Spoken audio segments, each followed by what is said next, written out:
मनुष्य एक संभावना है, सत्य नहीं।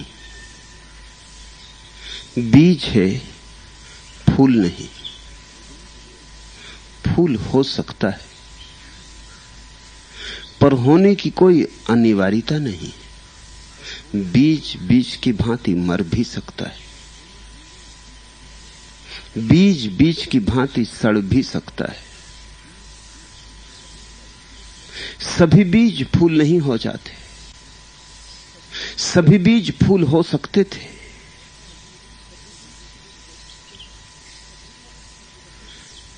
ऐसा ही मनुष्य है, सभी मनुष्य बुद्ध हो सकते हैं, सभी की संभावना है, सभी के भीतर परमात्मा का अवतरण हो सकता है, लेकिन सभी हो नहीं पाते। इस बात को भूल मत जाना। जन्म से ही कोई बुद्ध नहीं है, बुद्धत्व यात्रा है। जन्म और मृत्यु के बीच जो महा अवसर है, उसका जो सम्यक उपयोग कर लेगा उसे बुद्धत्व भेंट में मिलता है। वह अस्तित्व के द्वारा दिया गया पुरस्कार है। ऐसे ही धक्के खाते खाते कोई बुद्ध नहीं हो जाता। संकल्प चाहिए, समर्पण चाहिए, संघर्ष चाहिए, साधना चाहिए। साधना की प्रक्रिया से गुजरे बिना बीज बीज ही रह जाएगा। बीज भूमि में पड़े, भूमि में गले, मिटाए अपने को, तो अंकुरण होता है। ऐसे ही व्यक्ति को साधना की भूमि चाहिए, गले, मिटाए अपने को, राख कर दे अपने अहंकार को, अपनी अस्मिता को पोंछ डाले, तो अंकुरण होता है अपूर्व प्रसाद का, अपूर्व आनंद का। जब तक उस अंकुरण को उपलब्ध ना हो जाओ, तब तक सोचना जन्मे तो जरूर, अभी जीवन नहीं मिला। तब तक एक क्षण को भूलना मत, क्योंकि जितने क्षण भूले गए, भूल में गए, उतने ही व्यर्थ गए। तब तक सोते जागते स्मरण रखना कि जिंदगी के हाथ से समय की धारा बही जाती है। कौन जाने आने वाले क्षण मौत द्वार पर दस्तक दे। इसके पहले कि मौत आए, बुद्धत्व आना ही चाहिए। ऐसा संकल्प सघन करो, ऐसी अभीप्सा जगाओ, तो ही तुम्हारा वास्तविक जन्म हो पाएगा। तुम द्विज बनोगे, तुम्हारा दूसरा जन्म होगा। पहला जन्म तो नाम मात्र का जन्म है। पहला जन्म तो जीवन की भूमिका मात्र है, काखा गा। उसे सब मत समझ लेना। उस काखा गा से, उस वर्णमाला से वेद का निर्माण किया जा सकता है, उपनिषदों का जन्म हो सकता है, गीताएं आविर्भूत होती उसी वर्णमाला से। और यह भी ध्यान रहे कि जिस वर्णमाला से उपनिषदों के अमृत वचन पैदा होते, उसी वर्णमाला से गालियां भी निर्मित हो जाती, और वर्णमाला वही है। जिस जीवन की संपदा को कुछ लोग बुद्धत्व के अमृत में बदल लेते, कुछ लोग उसी अमृत की संभावना को जहर में बदल लेते। अधिक लोग दुखी दिखाई पड़ते, उन्होंने अपने जीवन को जहर में बदल लिया है। अधिक लोग दुखी ही जीते हैं, दुखी ही समाप्त होते। उनके जीवन में कांटों के अतिरिक्त न कभी कोई फूल खिलते, न कोई सुवास उठती। उनके अंतरंग में कभी कोई पक्षी गीत नहीं गाते। उनकी जीवन वीणा ऐसी ही पड़ी रह जाती। वे कभी उसका तार नहीं छेड़ पाते। आज तुम यहां मेरे पास इकट्ठे हुए हो, यही तुम्हें याद दिलाना चाहता हूं, यही तुम्हें रोज याद दिलाता हूं। सतत एक ही बात तुमसे कह रहा हूं कि एक अमूल्य अवसर है, उसे खो मत देना। पुकारो परमात्मा को कि तुम्हारा खाली घर रोशन हो जाए, कि तुम्हारा खाली घड़ा भर जाए। और ध्यान रखना, चाहो तो चमत्कार भी हो सकता है, ऐसा चमत्कार कि जिसके आगे और सब चमत्कार फीके पड़ जाते। तुम्हारी छोटी सी गागर में उसका पूरा सागर भर सकता है, क्योंकि तुम छोटे ऊपर ऊपर से दिखाई पड़ते हो। बीज कितना छोटा होता है, कितने बड़े वृक्ष को छिपाया होता है। और बीज कोई एक ही वृक्ष को थोड़ी ही छिपाया होता है। एक बीज में एक वृक्ष लगेगा, उस वृक्ष में अनंत बीज लगेंगे, अनंत बीजों में अनंत वृक्ष लगेंगे, अनंत वृक्षों में अनंत अनंत बीज लगेंगे। एक बीज में इतनी क्षमता है कि सारी पृथ्वी को हरियाली से भर दे। पृथ्वी को ही क्यों, सारे ग्रह नक्षत्रों को, चांद तारों को हरियाली से भर दे। एक बीज फैलता जाए, अवसर का उपयोग करता जाए, संभावना को वास्तविकता बनाता जाए, कहीं रुके ना, धारा बहती रहे। तो जैसे गंगा सागर में पहुंच जाती है, ऐसे ही व्यक्ति परमात्मा में पहुंच जाता है। बहो, पुकारो, तलाशो, रुके रुके डबरे बने ना रह जाओ।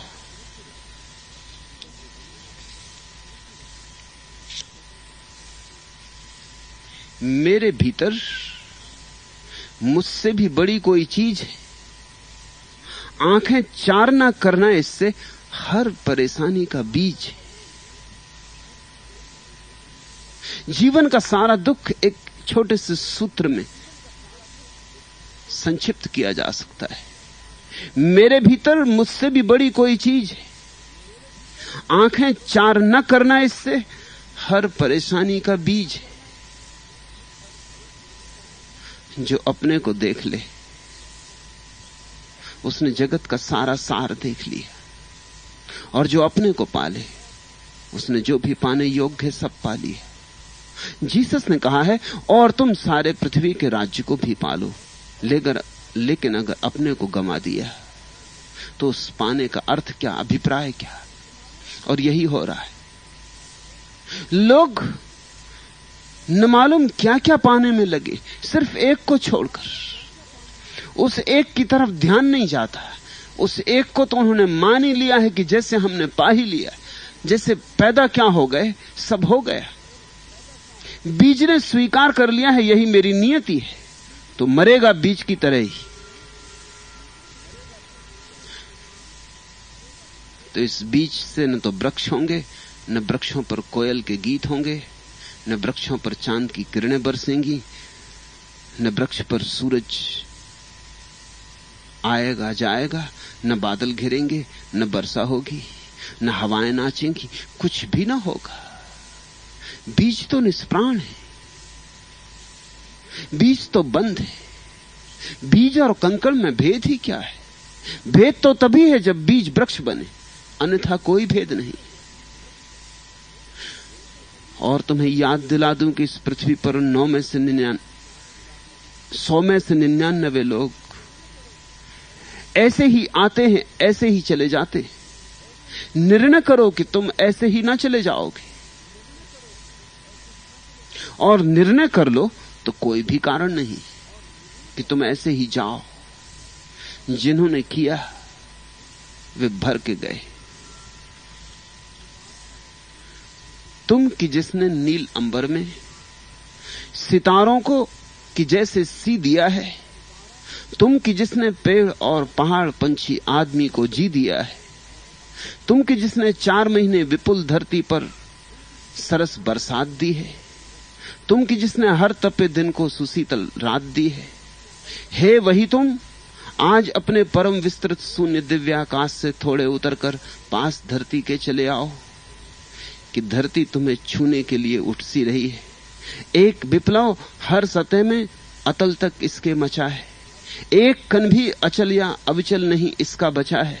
हिल गई हैं जड़ें ही धरती की जैसे, कांपते हैं आज उसके जड़ हिमालय। आज सर सरिता नगर उपवन सभी के प्राण में भय, यह रहेगी या नहीं, विक्षिप्त इतनी गति सहेगी या नहीं। संदेह आस्तिक मनों तक में कहीं यह जगने लगा है। आज तुम्हें शांत दिव्याकाश से अपने उतरकर पास इसके चले आओ, यह मुझे लगने लगा है। एक शांत उदार सुख का झला बरसा दो भला, तुम कि जिसने विपुल धरती भर सरस बरसात दी है। डूब जाए यह विकलता, लीन हो जाए पराजित चित्त की सारी व्यवस्था एक रस की बाढ़ में। यों की बंजर भूमि मेरे देश की आषाढ़ में, कह सके धरती कि मैं आकाश हूं, आनंद हूं। लग सके उसके कि वह कोई पहेली निरर्थक अंधी नहीं है, वह अंधेरे से उजाले में गई है। लग सके उसको कि वह ज्योतिर्मयी है। देह तो तुम्हारी पृथ्वी से बनी, देह तो तुम्हारी धरती, पर अगर पुकारो, अगर प्रार्थना जगे तो आकाश तुम में उतरे। देह तो तुम्हारी मिट्टी का बना हुआ दिया है, अगर पुकारो तुम, खोजो तुम, तलाशो तुम, तो ज्योति भी उतरे। और दिए में जब ज्योति उतरे तभी दिया दिया है, नहीं तो नाम मात्र को दिया है। और जब तुम्हारी देह में आकाश का अवतरण हो, उस आकाश को ही हम परमात्मा कहते, मोक्ष कहते, निर्वाण कहते। जब तुम्हारी मिट्टी की देह में चिन्मय का पदार्पण हो, तभी जानना कि जीवन सार्थक हुआ, तभी जानना कि जीवन हुआ, तभी मानना कि तुम व्यर्थ आए, व्यर्थ नहीं गए, तुम भर कर जा रहे हो, तुम सार्थक होकर जा रहे हो।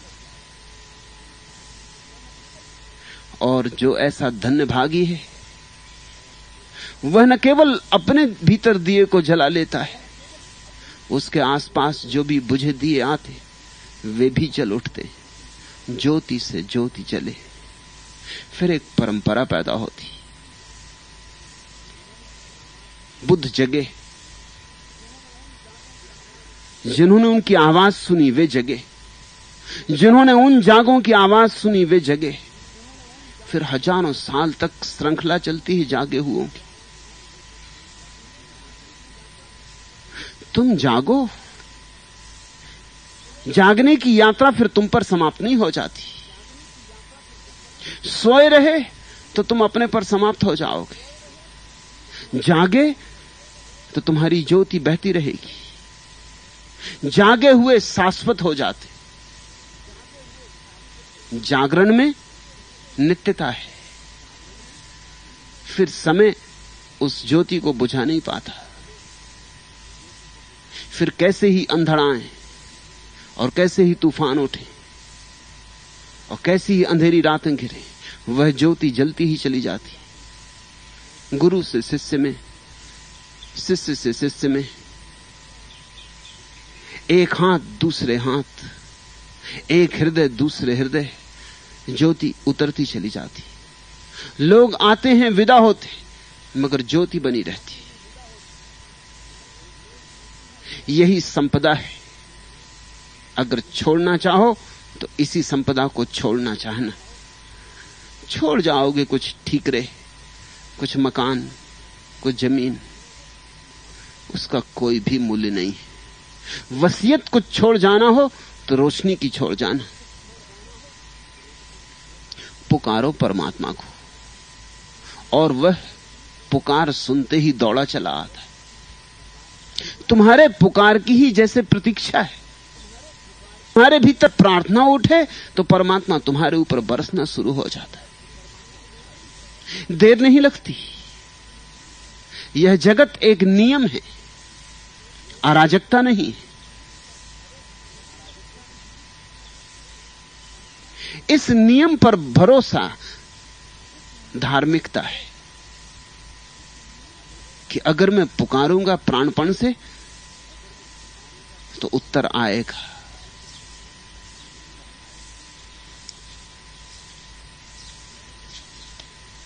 ऐसे तो लोग दौड़ते ही रहते, गिर जाते कब्र में और समाप्त हो जाते।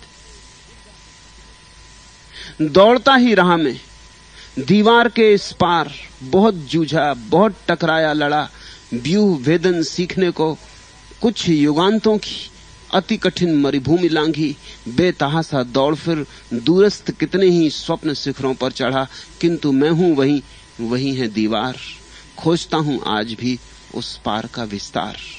जरा दौड़ते हुए लोगों को देखो, तैमूर को और चंगेज को, नेपोलियन को और सिकंदर को।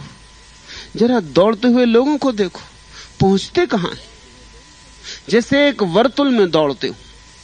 और तुम भी कुछ नए नहीं हो, तुम भी खूब दौड़े हो, तुम भी कोल्हू के बैल की चाल खूब चले हो। आंखों पे पट्टियां हैं, इसलिए दिखाई भी नहीं पड़ता। तुम सोचते हो कि यात्रा हो रही, कहीं पहुंच रहे। जरा रोज 24 घंटे की अपनी प्रक्रिया को परखो, जांचो, विश्लेषण करो। करते क्या हो? वही रोज रोज करते हो। कभी कुछ नया भी होने दो। वही क्रोध, वही लोभ, वही मोह, वही मान, इनका ही तो परिवर्तन होता रहता। जैसे पृथ्वी पर आ गई वही वर्षा, आ गई शीत, आ गई गर्मी, फिर आ गई वर्षा। एक वर्तुल दोहरता है। ऐसे ही तुम अपने मन के वातावरण को भी जरा देखो, बस यही मौसम दोहरते रहते। अभी क्रुद्ध, अभी लोभ से भरे, अभी काम में भरे, अभी भयातुर। ऐसे ही कब से तुम चलते रहे हो।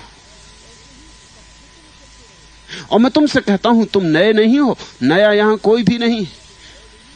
अनंत अनंत जन्मों से तुम चल रहे हो। तुम्हारे पैर थकते भी नहीं, तुम्हारा मन ऊबता भी नहीं।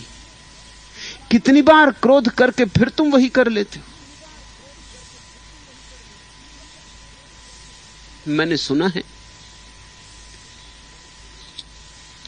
मुल्ला नसरुद्दीन के घर एक मेहमान आए, होंगे तुम जैसे ही। मेहमान जो आए खूब पान खाते थे,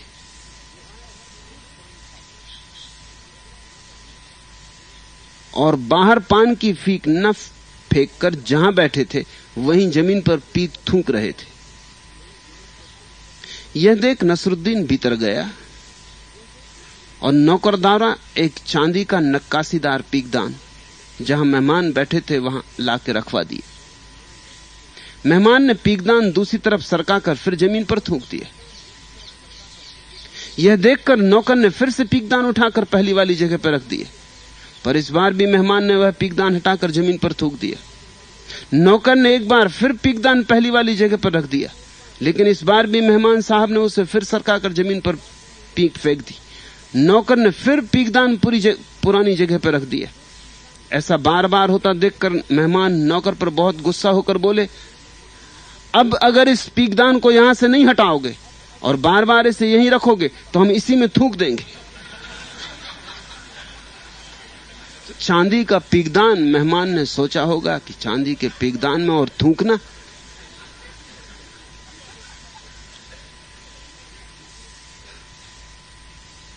वे हटाते रहे और थूकते रहे। तुम अगर अपनी जिंदगी को थोड़ा तलाशोगे तो ऐसा ही पाओगे, वही वही करते जाते हो। और ऐसा भी नहीं है कि उससे चोट नहीं खाते, पीड़ित नहीं होते। कौन नहीं होगा पीड़ित? लोभ किसे नहीं दीन कर जाता, दुखी कर जाता, हीन कर जाता।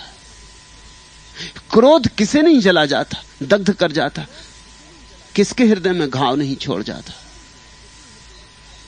अहंकार ने कब किसको शीतलता दी है। रोज वही पीड़ा है, और रोज तुम निर्णय भी करते हो कि अब बहुत हो चुका है, मगर कल फिर होगी सुबह, फिर तुम वही करोगे जो तुम सदा करते रहे हो। इस वर्तुल को तोड़ो, इस वर्तुल से छलांग लगाओ। इस वर्तुल से बाहर आ जाने का नाम धर्म है। इस यांत्रिकता के बाहर आ जाने का नाम जीवन है। सम्मान दो अपने को, तुम यंत्र नहीं हो। यंत्र का जीवन झूठा जीवन होता है।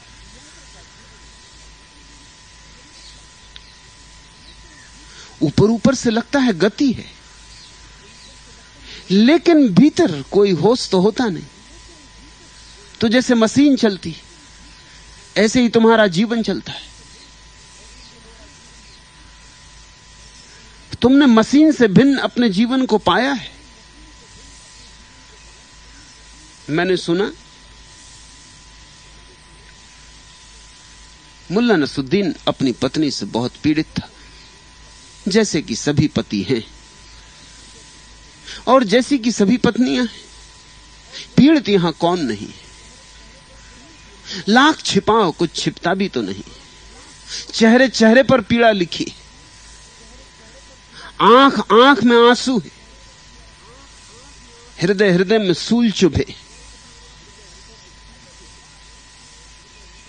सोचता था बहुत बार कि अगर इस बार छुटकारा हो जाए तो अब दोबारा इस झंझट में पड़ने का नहीं। संयोग की बात, ऐसे संयोग बहुत मुश्किल से आते। पत्नियां ऐसे संयोग आने ही नहीं देती। पत्नी बीमार पड़ी, जैसे बिल्ली के भाग्य से छींका टूटा। सुधार के कोई लक्षण न दिखाई पड़े और मुल्ला भीतर भीतर प्रसन्न होने लगा। आखिर घड़ी मरने की भी आ गई। पत्नी ने कहा मरते वक्त, नसरुद्दीन अगर मैं मर जाऊं तो क्या तुम दूसरी शादी करोगे? मुल्ला नसरुद्दीन ने कहा इस सवाल का जवाब देना मुश्किल है। पत्नी ने पूछा क्यों? मर रही थी लेकिन एक लपक आ गई। क्यों? जवाब का सवाल देना मुश्किल क्यों है? मुल्ला नसरुद्दीन ने कहा इसलिए कि अगर हां कहूं तो तुम नाराज हो जाओगी और अगर ना कहूं तो वह नाराज हो जाएगी। जिंदगी भर से सोच रहा था कि किस तरह छुटकारा हो, अभी छुटकारा हो भी नहीं पाया। तुम एक जाल से छूटते भी नहीं कि तुम दूसरा जाल बुनने लगते हो कि कहीं ऐसा ना हो पहला जाल टूट जाए और तुम्हारे पास कोई जाल ही ना बचे। तुम एक दुख के बाहर भी नहीं हो पाते कि तुम दूसरे दुख के बीज बोने लगते हो ताकि इस दुख की फसल कटते कटते दूसरी फसल आ जाए। और मैं कोई सैद्धांतिक बात नहीं कह रहा हूं, अपने जीवन का निरीक्षण करो, वहां तुम्हें गवाहियां मिलेंगी। एक नहीं, 1000 गवाहियां मिलेंगी।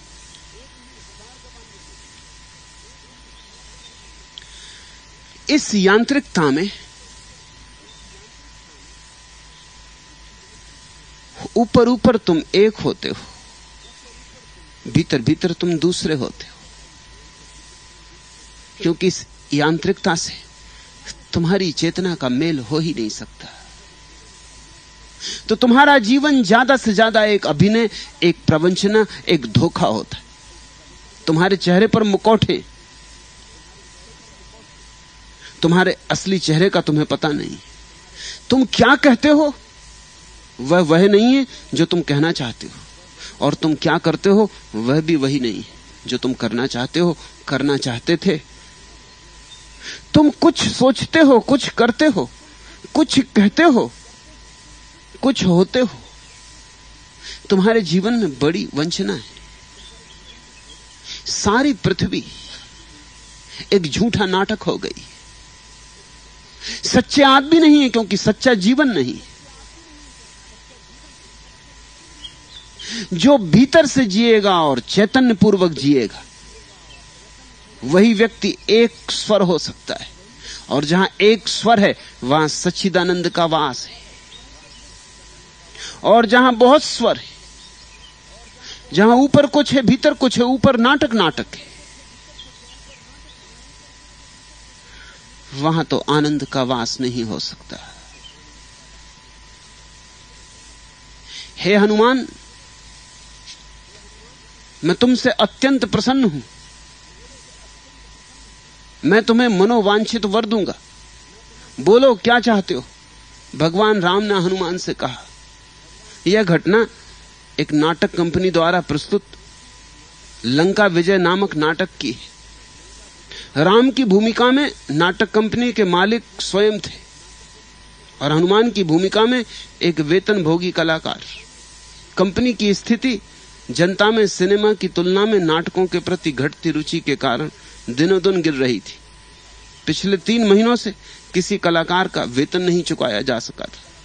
यह बात कलाकारों के मन में सदैव खटकती रहती थी। ऐसा क्यों ना होता? आखिर उनके भी परिवार थे, बाल बच्चे थे।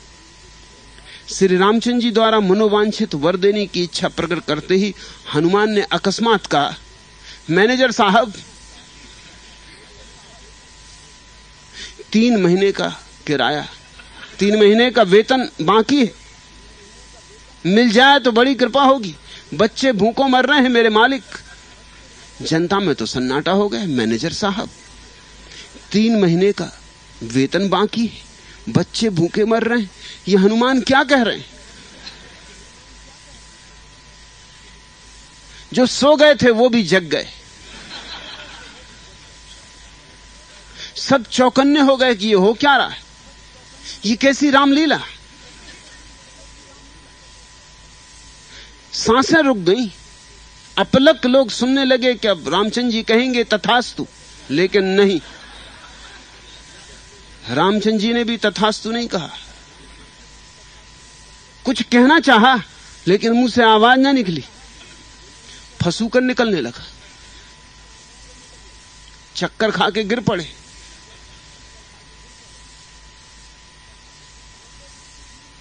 नाटक ही उखड़ गया। भागदौड़ मची। भीड़ में से कोई डॉक्टर आया, रामचंद्र जी को इंजेक्शन दिया। हनुमान ने हालत बिगड़ते देखकर भागने की कोशिश की, जनता ने पकड़ लिया। खींचतान में पूंछ निकल गई।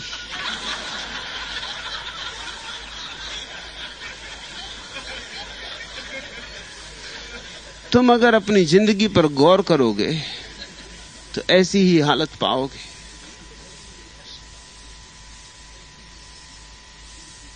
लेकिन असली को कब तक छिपाओगे? और कभी कभी निकल आता है, उभर आता है, तुम्हारे न चाहे तुम्हारे बावजूद भी। भीतर जो है वो तुम्हारी आंखों से झांक जाता है। लहरें कभी कभी तुम्हारे भीतर भी सत्य की उतरती हैं, अभिनय को तोड़कर। लेकिन जिंदगी के न्यस्त स्वार्थ हैं। तुम फिर सत्य को दबा देते हो, तुम फिर उसकी छाती पर बैठ जाते हो, तुम फिर उखड़ी पूंछों को चिपका लेते हो, सरक गए मुखौटे फिर से ओढ़ लेते हो, झूठ का फिर गुणगान करने लगते हो।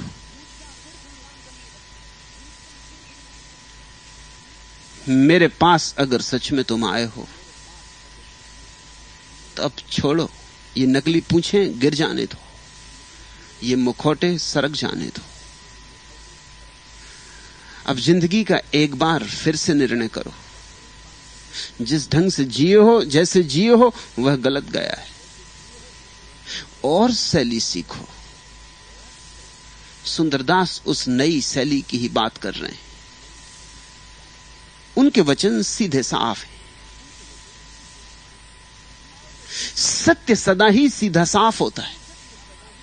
उलझाव तो झूठ में होते हैं।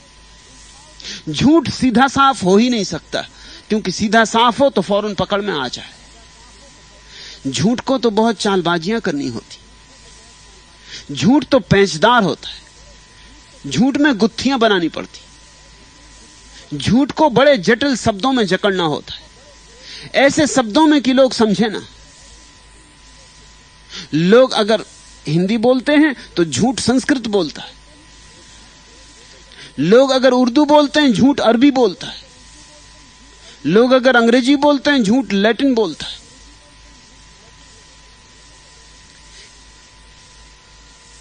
वास्तविक संत सदा लोगों की भाषा में बोले। झूठा धर्म सदा मुर्दा भाषाओं में बोलता है। झूठा धर्म संस्कृत, अरबी, चीनी, झूठा धर्म लैटिन और ग्रीक, लोगों की जो समझ में ना आए, लोगों की समझ में आ जाए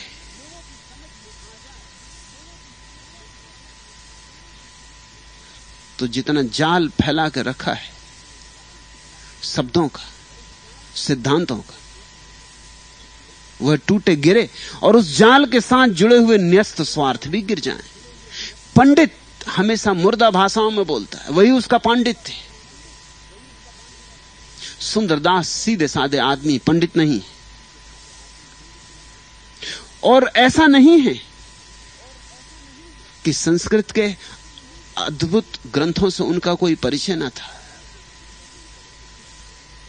मगर बोले लोक भाषा में, बोले लोगों की सीधी सादी भाषा में, जो लोगों की समझ में आए। क्योंकि लोगों की समझ रूपांतरित करनी है, इसलिए ये शब्द कुछ कठिन नहीं है। शांति से सुनोगे, सुनते ही समझ में आ जाएंगे, मगर उस समझ में ही रुक मत जाना, क्योंकि उतने से कुछ भी ना होगा। बुद्धि की समझ काफी नहीं है जब तक तुम्हारा अंतरतम न रंग जाए। ये बातें रंगे जाने की हैं। ये लोग रंगरेज जैसे हैं, ये सुंदरदास, ये नानक, ये कबीर, ये लोग रंगरेज हैं। इनका काम है, इन्हें एक रंग मिल गया है, ऐसा पक्का रंग कि जिंदगी तो उसे मिटा ही नहीं सकती, मौत भी नहीं मिटा पाती। उसी रंग में तुम्हें भी रंग देना चाहते। डुबकी मारो, रंगो।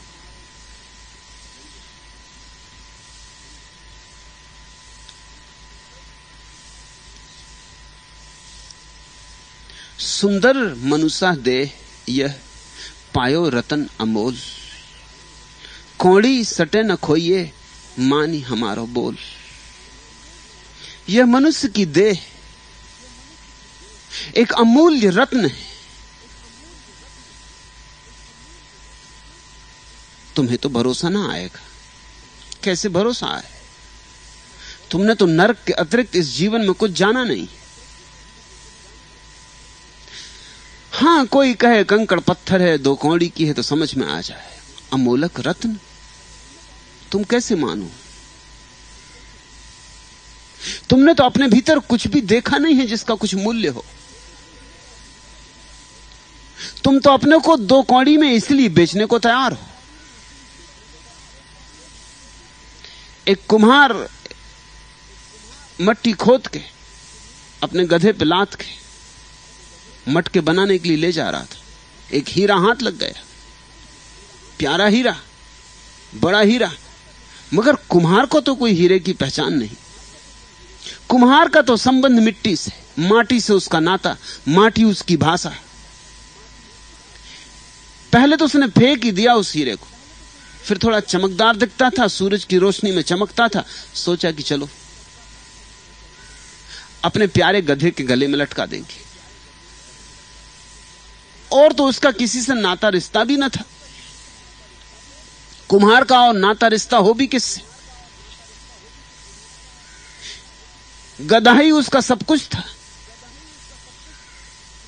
तो उसने गधे के गले में लटका दिया। बड़ा खुश हुआ, चला मिट्टी लाद कर। राह पर एक जौहरी ने यह देखा, उसकी तो आंखें फटी की फटी रह गई। इतना बड़ा हीरा उसने देखा ही नहीं था, और गधे के गले में बंधा। इस बात तो साफ हो गई कि इस कुम्हार को कुछ भी पता नहीं है। वो जौहरी पास आया और कहा, इस पत्थर का क्या दोगे, क्या लोगे? कुम्हार ने तो सोचा ही नहीं था कि इसका कोई दाम देने वाला मिलेगा।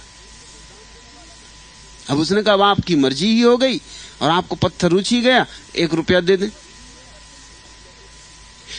1 रुपया भी कुम्हार ने बहुत हिम्मत करके मांगा। 1 रुपया दिन भर की मेहनत के बाद मिलता है। मगर इस आदमी की आंखों में ऐसी रौनक मालूम पड़ रही थी और जीभ में ऐसा स्वाद उठता दिख रहा था, लार टपकी पड़ रही थी कि उसने सोचा कि देगा 1 रुपया, इसको पत्थर जच गया है। लेकिन जौहरी ने कहा 1 रुपया, पत्थर का 1 रुपया, 4 आने में देता हो तो दे दे। लोभ की कोई सीमा नहीं, लाखों का हीरा था, 1 रुपए में भी लेने में लोभ पकड़ा। सोचा 4 आने में देगा, ये 4 आने में भी इसको लगेगा कि बहुत कीमत मिल रही। कुमार ने कहा 4 आने में तो नहीं दूंगा, इससे तो गधे के गले में ही अच्छा, और बच्चे घर में खेलेंगे, अपनी रास्ता लो। 8 आना ले लो, जौहरी ने कहा। फिर ये सोच के 10-5 कदम चला गया जौहरी कि इसको बुद्धि आई जाएगी, 8 आने कौन इसको देने वाला है, आधे दिन की मेहनत। थोड़ी दूर जाके जब कुम्हार नहीं लौटा तो जौहरी वापस आया, लेकिन तब तक किसी दूसरे आदमी ने 2 रुपए में खरीद लिया, दूसरे जौहरी ने खरीद लिया। बिक ही चुका था। छाती पीट ली पहले जौहरी ने और कुम्हार से कहा, अरे मूर्ख, महामूर्ख, लाखों की चीज 2 रुपए में बेच दी। उस कुम्हार ने कहा, मैं तो मूर्ख हूं सो जाहिर है, लेकिन तुम तो लाखों की चीज रुपए में भी ना खरीद सके, और मैं तो मूर्ख हूं, मुझे पता नहीं है। तुम्हें तो पता था। तुम्हारी मूर्खता मुझसे बहुत ज्यादा घनी। यहां तुम देखो, लोग जिंदगी को ऐसे गंवा रहे हैं कि जैसे उन्हें सूझते नहीं क्या करें। कोई ताश खेल रहा है, उससे पूछो क्या कर रहा है, वो कहता समय काट रहा हूं। समय काटने का मतलब तो जिंदगी काट रहे हैं, काटे नहीं कट रही। ये परमात्मा ने बड़ा गुनाह किया, तुम्हें जिंदगी थी, तुम काट रहे हो। कोई रोटरी क्लब में काट रहा है, कोई होटल में काट रहा है, कोई सिनेमा में काट रहा है, कोई कहीं काट रहा है, कोई कहीं काट रहा है। काटो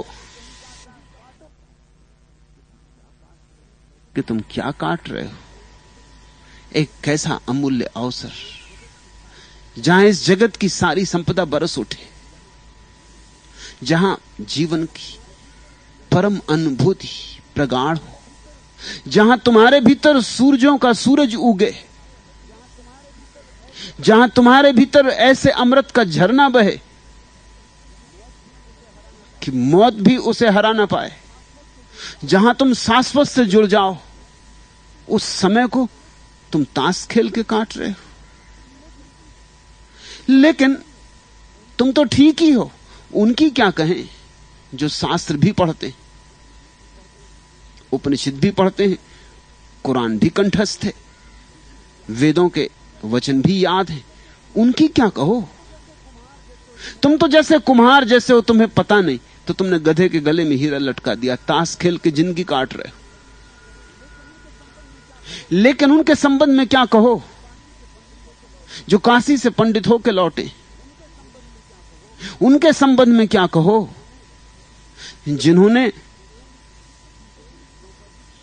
उपनिषदों पर टीकाएं लिखी, कि शोध ग्रंथ लिखे। उनके संबंध में क्या कहो, क्योंकि वे भी जीवन ऐसे ही काट रहे हैं। खैर, मूढ़ कुम्हार अगर गधे के गले में लटका दे हीरे को चलेगा, लेकिन इन महामूढ़ों के संबंध में क्या कहो। तुम्हारे अज्ञानी में और तुम्हारे ज्ञानी में तुम्हें कुछ फर्क दिखाई पड़ता है? तुम जिसको अज्ञानी कहते हो उसमें और तुम्हारे पंडित में तुम्हें कुछ फर्क दिखाई पड़ता है? तुम में और तुम्हारे घर जो पूजा करने आता है पंडित, उसमें तुम्हें कुछ फर्क दिखाई पड़ता है? तुम्हारे लोभ में, तुम्हारे क्रोध में, तुम्हारे काम में कुछ भेद है? सब एक जैसे समझ में नहीं आएगा। इसलिए मजबूरी में सुंदरदास को एक बात कहनी पड़ रही जो सभी संतों को कहनी पड़ी। सुंदर मनुषा देह पायो रतन अमोल, कौड़ी सटे न खोइए मानी हमारो बोल। वो कहते हैं हमारी बात मान लो, तुम्हारी समझ में अभी आ नहीं सकता। तुम हमारी बात मान लो, हम भी तुम जैसे थे और हमने भी बहुत जिंदगियां ऐसी ही गंवाई और बहुत हीरे ऐसे ही खो दिए। तुम मत खो। मैंने सुना है एक सुबह एक मछुआ जल्दी ही उठा और मछलियां पकड़ने नदी के किनारे पहुंच गया। थोड़े जल्दी आ गया था, अभी रात अंधेरी थी और बादल घिरे थे, सूरज निकला नहीं था। थोड़ा रोशनी हो जाए तो नाव खोले, मछलियां पकड़ने जाए। तो बैठ गया किनारे पर। बैठा तो उसे पता लगा कि पास ही एक झोला पड़ा है। टटोल के देखा, कुछ काम तो था नहीं। टटोल के देखा तो झोले में लगा कि बहुत से पत्थर भरे। बैठा बैठा आदमी करे क्या, समय काटने लगा। एक पत्थर निकाला, पानी में फेंका, आवाज हुई छपाक, लहरें उठी। फिर दूसरा पत्थर निकाला, फेंका, छपाक, फेंकता रहा। फिर सूरज निकलने लगा। जब सूरज निकलने लगा तो झोले में आखिरी पत्थर हाथ में आया। सूरज की किरणें पड़ी, वो पत्थर नहीं था, हीरा था। उसकी छाती पे क्या गुजरी होगी सोच सकते हो। एकदम छाती पकड़ के बैठ गया। तो वे भी सब हीरे ही थे जो अंधेरे में फेंकता रहा और छपाक छपाक पानी की आवाज सुनता रहा। अंधेरे में जो पत्थर दिखाई पड़ता है वो रोशनी आने पे हीरा हो जाता है। जो जागे और जिन्होंने थोड़ा ध्यान को साफ सुथरा किया, जिन्होंने अपनी जरा भीतर की भूमि सुधारी, घास पात काटा, कूड़ा करकच हटाया, जिन्होंने भीतर थोड़ी सी दिए की बाती जलाई, उन्होंने पाया कि हीरा है। सुंदरदास इसलिए कहते हैं मानी हमारो बोल। मजबूरी है, तुम्हारा अनुभव तो राजी नहीं होगा, क्योंकि तुमने जिंदगी में कुछ जाना नहीं। तुम अंधेरे में जिए हो। तुम्हारी जिंदगी में तुमने पत्थरों से ही पहचान पाई है, हीरों से तुम्हारी मुलाकात नहीं हुई। इसलिए सुंदरदास कहते हैं कि हमारा बोल सुनो और मान लो। ये जीवन अमोल है और बड़ी मुश्किल से मनुष्य की ये देह मिलती है। जन्मों जन्मों की यात्रा के बाद, न मालूम कितनी योनियों में यात्रा के बाद यह देह मिलती। न मालूम कितने जन्मों तक तुमने प्रार्थना की है मनुष्य हो जाने की। प्रार्थना पूरी हो गई है, अब कुछ करो। मनुष्य तुम हो गए हो, अब इस सौभाग्य का कुछ उपयोग करो। अब इस अवसर को किसी और महा अवसर में बदलो। सुंदर मनुष्य देह पायो रतन अमोल, कौड़ी सटे न खोइए मानी हमारो बोल। और इसको कौड़ियों में मत गमाओ, और लोग कौड़ियों में ही गमा रहे हैं। लोग कागज के नोटों के ढेर लगाए जा रहे हैं और सोच रहे हैं जिंदगी सार्थक हुई जा रही। लोग बैंक में अपना बैलेंस बड़ा किए जा रहे हैं और सोचते हैं जिंदगी सार्थक हुई जा रही। या कोई पदों की सीढ़ी पे चढ़ता जा रहा और सोचता है जिंदगी सार्थक हुई जा रही। सावधान, यही ढंग है लोगों के जिंदगी गंवाने के। यहां कुछ पाओगे नहीं। दौड़ धूप बहुत है, आपाधापी बहुत है, लेकिन पाना ना यहां कभी हुआ है ना कभी हो सकता है। एक रात मुल्ला नसरुद्दीन की पत्नी ने स्वप्न देखा। सुबह उठ के उसने मुल्ला से कहा, मुल्ला कल रात मैंने सपना देखा कि मैं और आप किसी गहने वाली दुकान पर गए। वहां पर मेरे लिए आपने 9 लाख का एक हार खरीदा। मुल्ला तो घबराने लगा, पसीना आने लगा। मुल्ला ने कहा, पर ये ख्याल रखो ये बातें सपने की हैं। पत्नी ने कहा वो तो जब आपने गहना खरीद लिया तभी मैं समझ गई थी कि यह सपना है, तभी तो मेरी नींद टूटी। जैसे ही तुमने गहना खरीदा मैं तभी समझ गई कि यह सपना है, यह सच नहीं हो सकता। उसी चोट में तो मेरी नींद खुली। इस जिंदगी में कुछ भी नहीं खरीदा जा सकता। इस जिंदगी में तुम कुछ भी इकट्ठा ना कर सकोगे।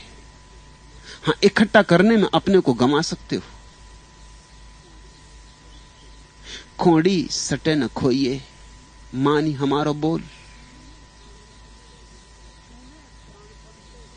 तूने प्राणपन से नहीं टेरा ऊष्मा और प्रकाश और शक्ति का सवेरा, तभी तो शून्य में खड़ा है तू और अब शून्य में रोएगा, अंधेरे में जागेगा, अंधेरे में सोएगा। बस जिंदगी ऐसी ही अंधेरे अंधेरे में बीत रही है। टटोलते टटोलते अंधेरे में लोग कैसे मां के गर्भ के बाहर आ जाते हैं टटोलते टटोलते, और फिर कैसे कब्रों में प्रवेश कर जाते हैं। बस इतनी ही दो घटनाएं घटती हैं और कुछ भी नहीं घटता। इसलिए तुम मानो तो कैसे मानो, मैं भी तुमसे कहता हूं कि जिंदगी अमोल है। यह रत्न ऐसा है कि बड़ी मुश्किल से मिलता है, सौभाग्य से मिलता है। मानी हमारो बोल। इसलिए सारे धर्मों ने श्रद्धा पर बल दिया है। श्रद्धा का अर्थ क्या होता है? जो तुम्हारे अभी अनुभव में नहीं आ रहा है लेकिन किसी के अनुभव में आ गया है। अगर उस आदमी के अनुभव से तुम्हें कुछ बातें प्रत्यक्ष होने लगे, उसका अनुभव तो प्रत्यक्ष नहीं हो सकता। जो मैंने भीतर पाया है उसे तुम्हें दिखाने का मेरे पास कोई उपाय नहीं। न सुंदरदास के पास है, न बुद्ध के पास है। लेकिन अगर तुम में थोड़ी समझ हो तो उसके कुछ अनुमान लगाने के उपाय जरूर हैं। बुद्धि की शांति देखो, बुद्धि के जीवन पर छाया हुआ प्रसाद देखो, बुद्ध के चारों तरफ आ गया वसंत देखो, बुद्ध के उठने में, बैठने में, बुद्ध के बोलने में, न बोलने में कोई स्वर बज रहा है उसे सुनो। बुद्ध की आंखों में झांको, शायद आंखें चार हों तो उन आंखों की गहराइयों में तुम्हें किसी चीज का अनुमान होने लगे। बुद्ध के चरण पकड़ो, शायद उन चरणों से बहती हुई कोई ऊर्जा तुम्हें तरंगित करे। बुद्ध के पास बैठो, सिर्फ बैठो, सत्संग करो, शायद बैठे बैठे, पास बैठे बैठे जो उनके हृदय में घटा है उसकी तरंगें तुम्हारे हृदय को भी छुएं, आंदोलित करें। इसलिए इस देश में सत्संग का इतना मूल्य हो गया, क्योंकि बुद्ध को क्या हुआ है इसको हम बाहर से तो देख ही नहीं सकते। अब इसको परोक्ष रूप से अनुभव करने के उपाय खोजने पड़ेंगे।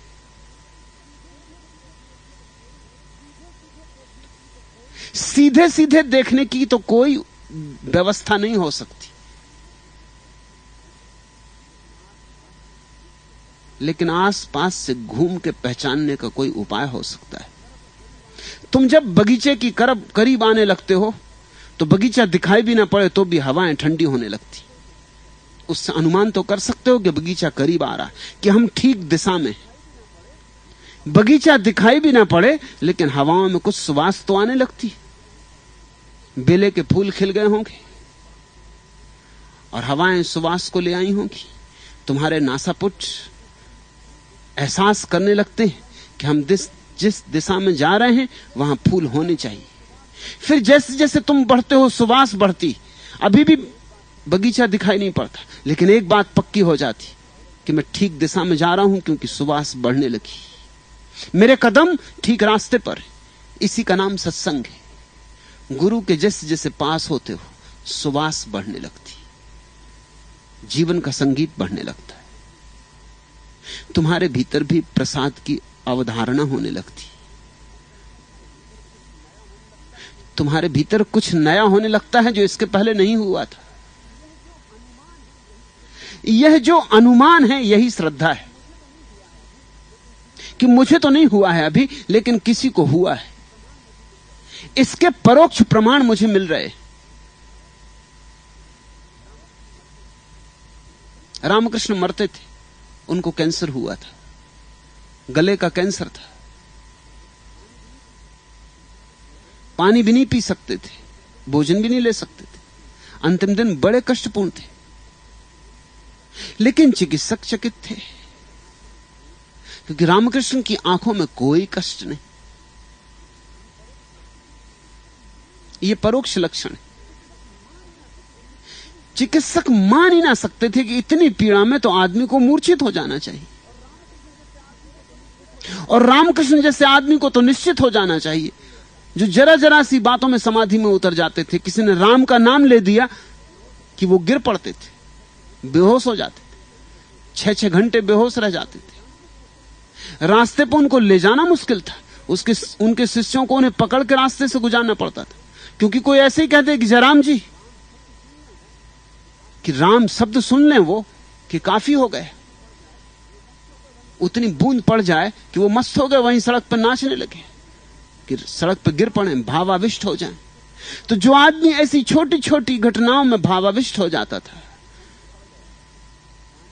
कंठ सड़ गया है, पानी की एक बूंद नहीं उतरती, दिनों से भोजन पानी भीतर नहीं गया है, भयंकर पीड़ा है, सारा शरीर अग्नि से भरा हुआ है। लेकिन रामकृष्ण की आंखें ऐसी शांत हैं जैसे वे परम आनंद में। जो चिकित्सक उनकी देखरेख करते थे वे भी आस्तिक होने लगे थे, आए नहीं थे आस्तिक होने, सत्संग करने की इच्छा भी नहीं थी, अनायास आ गए थे, ऐसे ही आ गए थे।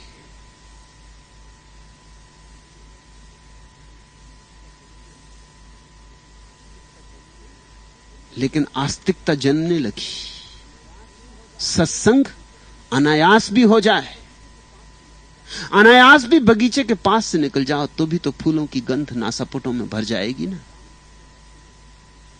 रामकृष्ण के भक्तों ने रामकृष्ण से कहा, आप मां को क्यों नहीं कहते?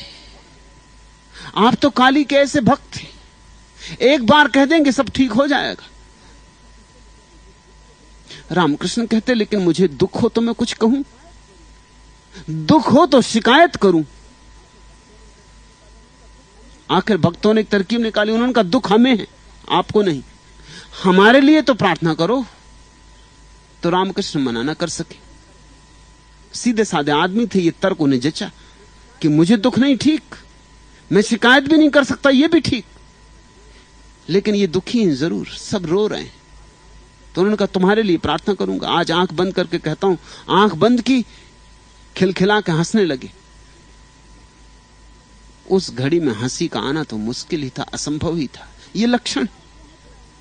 भक्तों ने पूछा कि आप क्यों हंस रहे हैं? उन्होंने कहा कि मैंने कहा मां को कि देख, मुझे तो कोई अड़चन नहीं है, जैसा रख वैसा रहूं, जैसा तूने रखा है वैसा ही सदा रहा हूं, उससे अन्यथा मैंने नहीं चाहा है, उससे अन्यथा चाहने का सवाल भी नहीं। तूने जो दिया है वही सुख है, तूने जो दिया है वही शुभ है। मुझे जिस बात की जब जरूरत थी वही तूने दिया है, ये दिया है तो जरूर जरूरत होगी, मुझे पता हो या ना हो।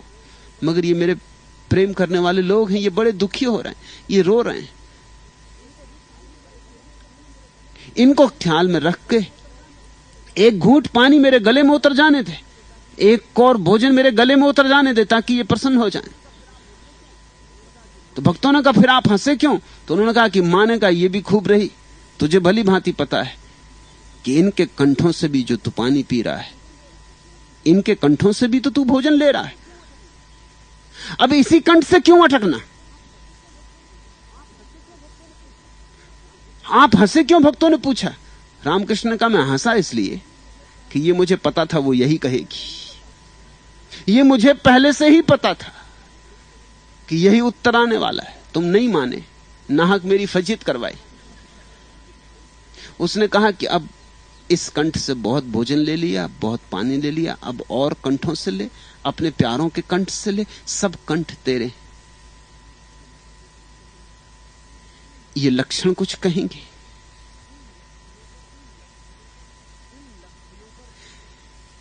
इन लक्षणों पर श्रद्धा होती।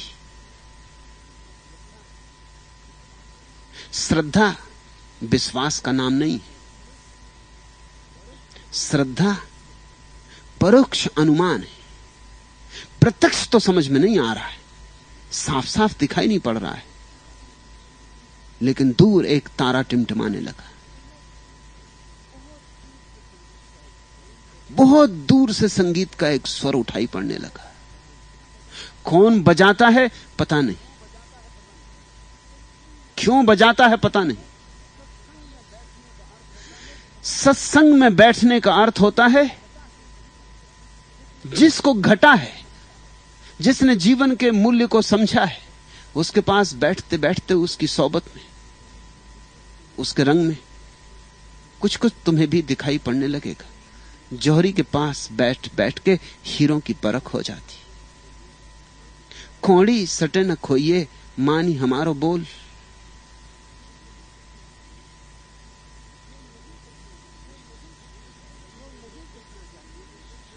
जो नहीं दिखना चाहिए उसे न देख सकने के लिए एक अलग आंख चाहिए।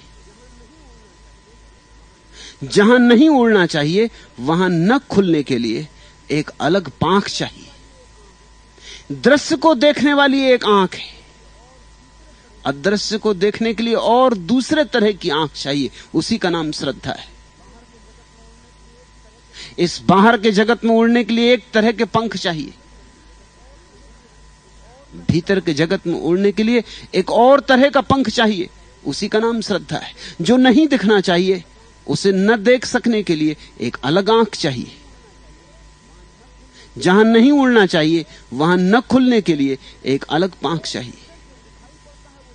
और भीतर जो दिखाई पड़ता है वो दिखाई पड़ने जैसा नहीं है, और भीतर जो उड़ान होती है वो उड़ान जैसी भी नहीं। कहते हैं उड़ान क्योंकि बाहर की उड़ान हम पहचानते हैं।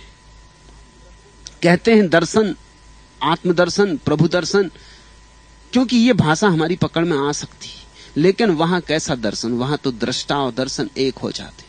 और वहां कैसा उड़ना और किस में उड़ना, वहां तो आकाश और पंख एक हो जाते। मगर ये अलग पांख चाहिए, अलग आंख चाहिए। उस अलग पांख, अलग आंख का नाम श्रद्धा है।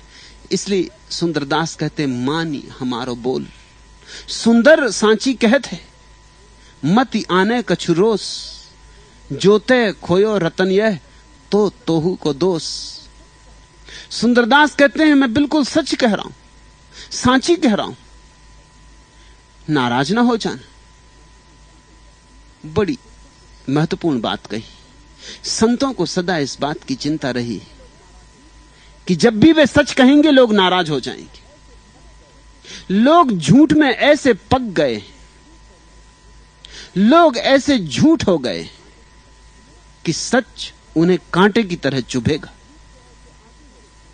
लोग झूठ के ऐसे आदी हो गए कि सच को वे झेल ना पाएंगे।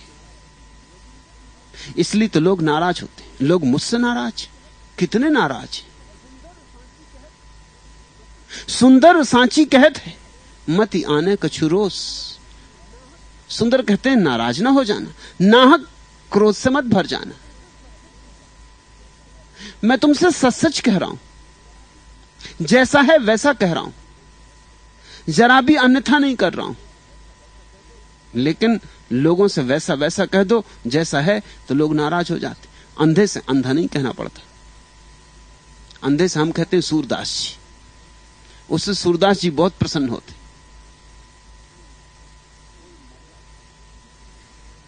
कोई मर जाता है तो कहते हैं महायात्रा पर गए, जा रहे हैं मरघट, सो कहना पड़ता महायात्रा। राजनेता भी मर जाते तो हम कहते हैं स्वर्गीय हो गए। तो फिर नरक कौन जाता है?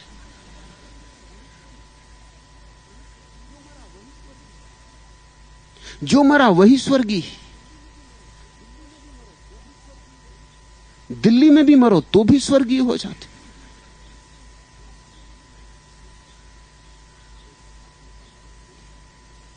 एक राजनेता मरे, जब आंख खुली सोचा स्वभावता राजनेता थे कि स्वर्ग में हूं। आसपास देखा, हालात बिल्कुल दिल्ली जैसे मालूम पड़े। थोड़े चौंके भी। वही शोरगुल, वही उपद्रव, वही जुलूस, घिराव, मारपीट, ठीक पार्लियामेंट भरी हो। कुर्सियां फेंकी जा रही, माइक फेंके जा रहे, दंगा फसाद हो रहा, एक दूसरे की टांग खींच रहे हैं लोग, उठापटक चल रही।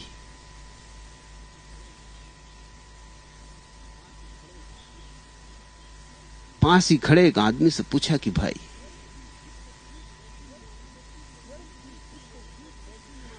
स्वर्ग की स्थिति तो ठीक वैसी ही मालूम पड़ती जैसी नई दिल्ली की। पास खड़े आदमी ने कहा, महानुभाव होश में आइए, ये स्वर्ग नहीं है,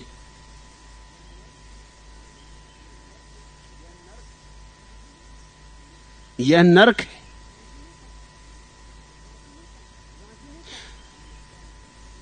राजनेता भी मरता है तो हम कहते हैं स्वर्ग गया। हम अच्छी बातें कहने के आदी,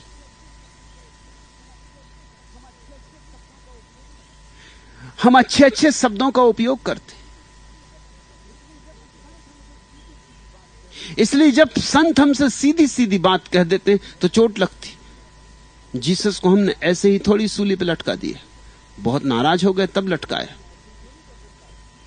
मंसूर के हमने ऐसे ही थोड़ी गर्दन काट दी, कोई ऐसे ही थोड़ी किसी की गर्दन काटता है। बहुत नाराज हो गए, उसने कुछ बात कह दी, ऐसी बात कह दी कि हमारे हृदय को छू गई, घाव कर गई। सुकरात को हमने जहर पिला दिया, सीमा के बाहर हो गई हमारे बात, बर्दाश्त के बाहर हो गई। सुंदर सांची कहत है मति आने कछु रोस, जोते खोयो रतन यह तो तोहू को दोष। और सुंदर कहते हैं, ये मैं तुझसे कहना चाहता हूं कि अगर ये जीवन तूने खोया तो तेरे अतिरिक्त तो और कोई जिम्मेवार नहीं। नाराज मत हो जाना, ये बात सुन के पीड़ित मत हो जाना। लोग हमेशा चाहते हैं किसी और पर दोष दे दो, ये लोगों की आदत है। जिंदगी में जब भी कुछ तकलीफ होती है, कोई कहता भाग्य, कोई कहता भगवान। भाषा बदल जाती है, समय बदल जाते हैं तो लोग कहते हैं समाज, राज्य की व्यवस्था। पुराने दिनों में लोग कहते थे भाग्य, फिर मार्क्स आया, उसने कहा भाग्य का कोई सवाल नहीं, आर्थिक व्यवस्था समाज की खराब है, इसलिए लोगों का जिंदगी खराब जा रही, इसलिए लोगों की जिंदगी में सुख नहीं। जची लोगों को बात, भाग्य की भी जचती थी, मार्क्स की भी जची। फिर फ्रायड आया और फ्रायड ने कहा कि ये गलत ढंग से बच्चे पाले जा रहे हैं, इसलिए सब उपद्रव हो रहा है। ये भी सबको जचती है, ठीक है। बच्चे जब तक ठीक से ना पाले जाएंगे, शिक्षा जब ठीक से ना होगी तो सब गड़बड़ हो जाएगा। शिक्षा ठीक होनी चाहिए, समाज ठीक होना चाहिए, व्यवस्था ठीक होनी चाहिए, सब ठीक होना चाहिए। एक कोई तुमसे ये भर ना कहे कि तुम जिम्मेवार हो, जिम्मेवारी किसी और की होनी चाहिए। हम भी सब यही करते हैं। अगर तुम दुखी हो तो पति कहता पत्नी के कारण। इस दुष्ट से कहां संबंध हो गया। तुम्हारे तथाकथित महात्मा भी यही कहते, कोई भेद तुम में तुम्हारे महात्माओं में नहीं, दोनों का गणित एक है। पत्नी सोचती इस पति के कारण, बच्चे हों तो लोग सोचते हैं बच्चों के कारण हम नरक में पड़े, और बच्चे ना हो तो सोचते हैं बच्चों के न होने के कारण हम दुख भोग रहे हैं। मेरे पास दोनों तरह के लोग आते। कोई आ जाता है कि बड़ी मुश्किल में पड़ गए, ये बच्चे कच्चों में उलझ गए। कोई आ जाता है कि बच्चे कच्चे बिल्कुल नहीं, आशीर्वाद दें। मगर कोई ये बात देखने को राजी नहीं होता कि अगर जिंदगी हमारी व्यर्थ जा रही तो सिवाय मेरे और कोई जिम्मेवार नहीं। धर्म की शुरुआत इसी सूत्र से होती। जिस व्यक्ति ने यह स्वीकार कर लिया कि मैं ही जिम्मेवार हूं, उसके जीवन में क्रांति घट सकती, और किसी के जीवन में क्रांति नहीं घटती। और तो सब बहाने, टालने के बहाने, अपना बोझ हटाने के बहाने। हटाते रहो बोझ, लेकिन अगर मूल कारण को तुमने स्वीकार नहीं किया तो तुम जैसे के तैसे हो, वैसे ही रहोगे, वैसे ही मर जाओगे। सुंदर सांची कहत है मत आने कछु रोस, जो ते खोयो रतन यह तो तोहू को दोष। बार बार नहीं पाइए सुंदर मनुषा देह, राम भजन सेवा सुकृत यह सौदो करी ले। ये बार बार नहीं मिलेगा जीवन, ये सौदा कर ही लो। दो चीजों से ये सौदा हो सकता है, भीतर राम का स्मरण, भीतर भक्ति भाव ध्यान, और बाहर वो जो राम के बहुत रूप हैं उनकी सेवा। इन दो छोटे से शब्दों में सब कह दिया। सीधी सादी बात, भीतर शांति ध्यान की, प्रभु का स्मरण, और बाहर जो प्रभु के अनंत अनंत रूप हैं उनकी जितनी सेवा बन सके सेवा। राम भजन सेवा सुकृत यह सौदो करी ले। बस ये दो बातें अगर तुम पूरी कर लो तो ये सौदा हो गया, ये हीरा तुम्हारा रहा। तुमने पा लिया जीवन का धन, तुमने पा ली असली संपदा जो तुमसे छीनी ना जा सकेगी। डाकू जिसे लूट ना सकेंगे, चोर जिसे चुरा ना सकेंगे, मृत्यु भी जिसे नष्ट ना कर सकेगी। तुमने शाश्वत की संपदा पा ली। सुंदर सांची कहत है जो माने तो मानी, यह देह अति निंद है यही रतन की खानी। बहुत मूल्यवान वचन है। इसी देह में जहर भरा, इसी देह में अमृत, सब तुम पर निर्भर है। समझदार हो तो जहर से औषधि बना लेता है, और ना समझो तो अमृत से भी जहर बना लेता है। ना समझ के हाथ में जहर भी जहर है, अमृत भी जहर है। समझदार के हाथ में अमृत भी अमृत है, जहर भी अमृत है। सब तुम पे निर्भर है। इसलिए जिनने तुमसे कहा है कि देह पाप है, कि देह निंद है, कि देह नरक है, उनकी बात सुनकर रुक मत जाना। उन्होंने आधी बात कही, दूसरा हिस्सा तो बात चूक ही गए। इसी देह में परमात्मा छिपा है, इसी देह की पोर पोर में प्रेम की रसधार छिपी है, इसी हृदय पर अनाहत का नाद उठना है, इसी से अमृत की तलाश पर निकलना है, इसी देह को सीढ़ी बनाना है स्वर्ग की।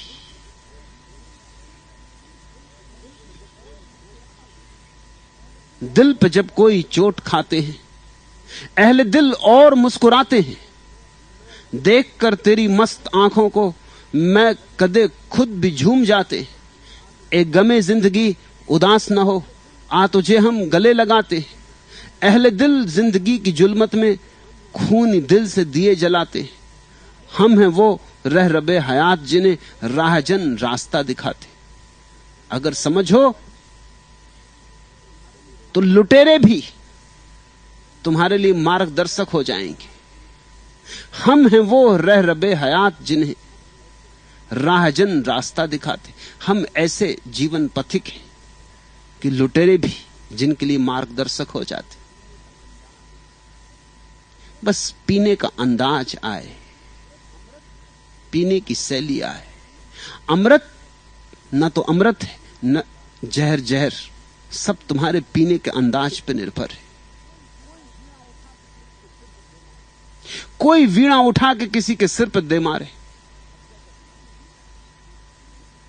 हत्या कर दी, उसी वीणा से अपूर्व संगीत उठ सकता था।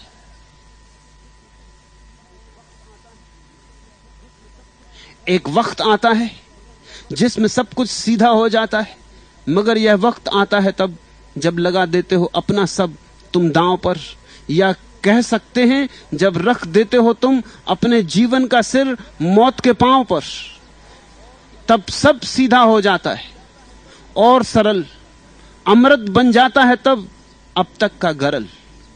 जिस दिन भी तुमने बोधपूर्वक अपनी सारी ऊर्जा को दांव पर लगाया, उसी दिन गरल अमृत हो जाता है। मृत्यु परमात्मा का द्वार बन जाती और देह में ही उससे मिलन हो जाता है। यह देह दिव्य भी है। यह देह सिर्फ संसार का घर नहीं है, यह परमात्मा का मंदिर भी है। तुम पर निर्भर है सब, कैसा इसका उपयोग करोगे। यह देह अति निंद है, यह रतन की खानी, सुंदर सांची कहत है, जो माने तो मानी।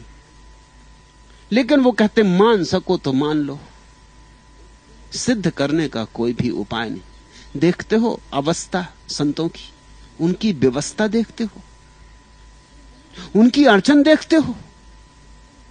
उन्हें दिखाई पड़ रहा है, तुम दिखाई पड़ रहे हो कि गड्ढे में गिर रहे हो। तुम्हें पुकारते हैं, चिल्लाते हैं कि मत जाओ उस रास्ते पर, गड्ढा है। मगर तुम्हें गड्ढे में संपदा दिखाई पड़ रही, तुम्हें सांपों में मित्र दिखाई पड़ रहे हैं।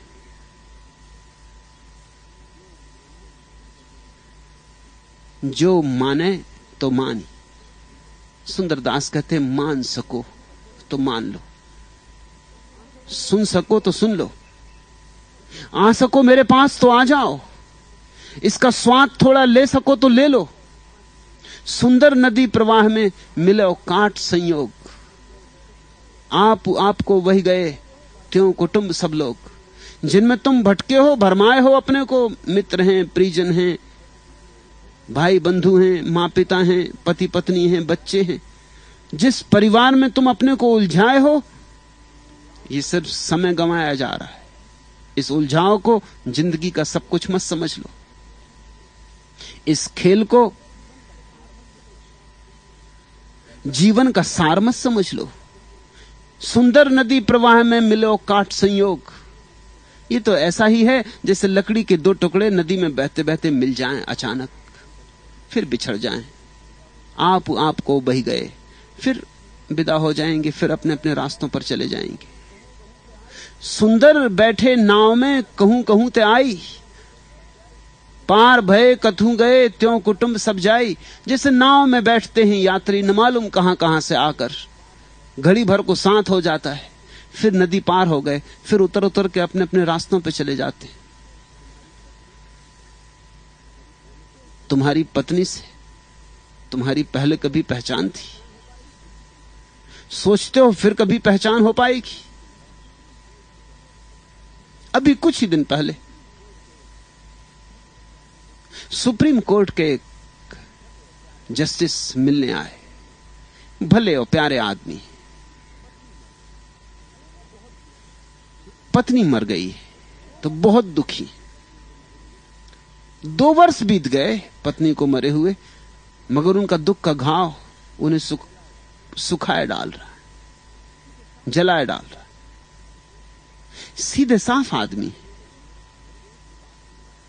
मुझसे कहने लगे, बस एक ही बात के लिए आया हूं, मेरी पत्नी से फिर कभी मिलना हो पाएगा या नहीं। मैंने उनसे पूछा, मुझे ये बता दो, इस जन्म के पहले कभी पत्नी से मिलना हुआ था? उन्होंने ऐसा सोचा भी नहीं था। जब पहले नहीं हुआ था तो पीछे भी क्या होगा।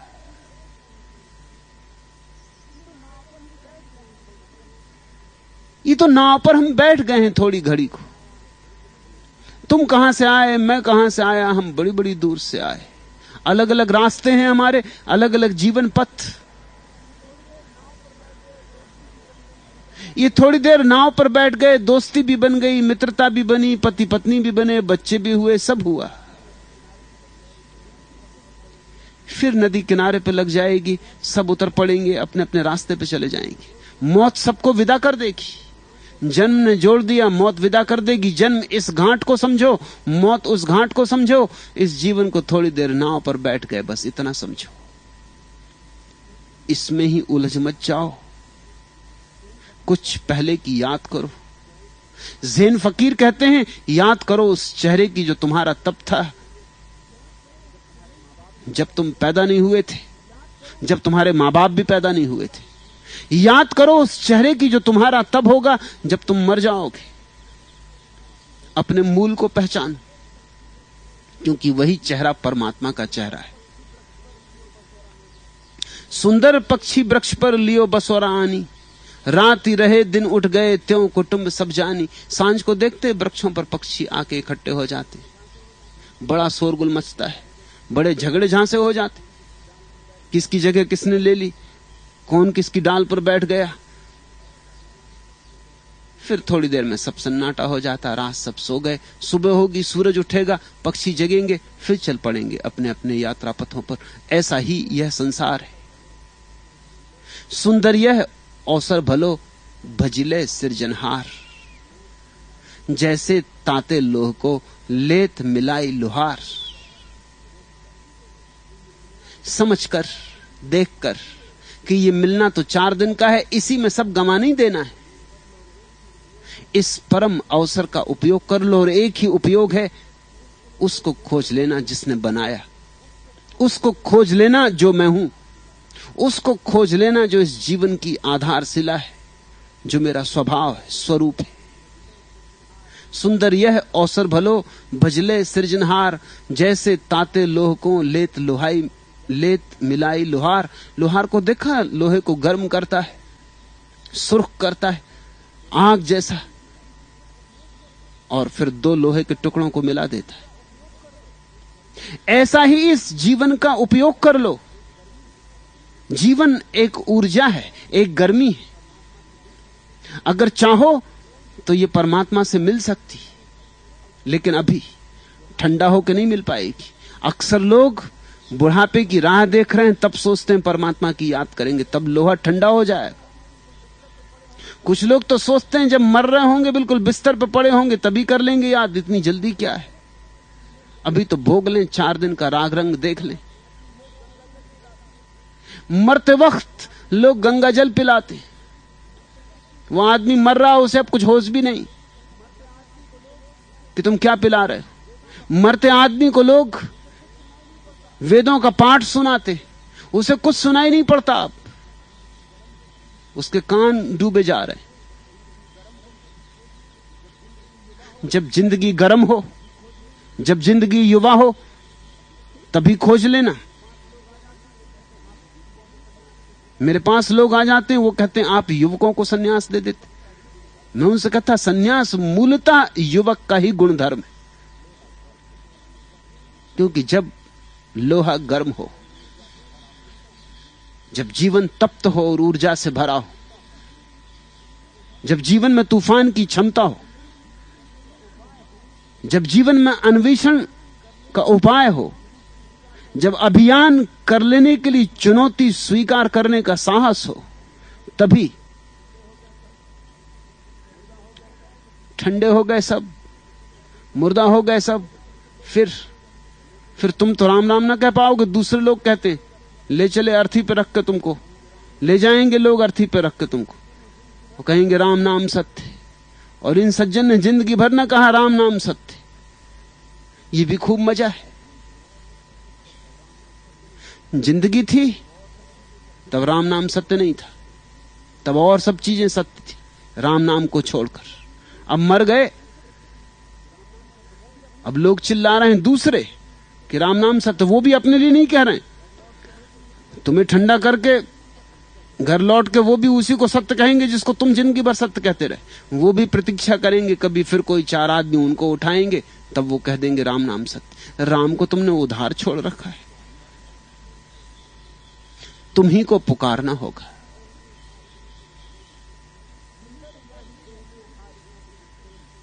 सुंदर याही देह में हार जीत को खेल, यही सब घट रहा है इसी देह के भीतर, हारने का खेल, जीतने का खेल। चौसर बिछी है, पांसे फेंके जा रहे।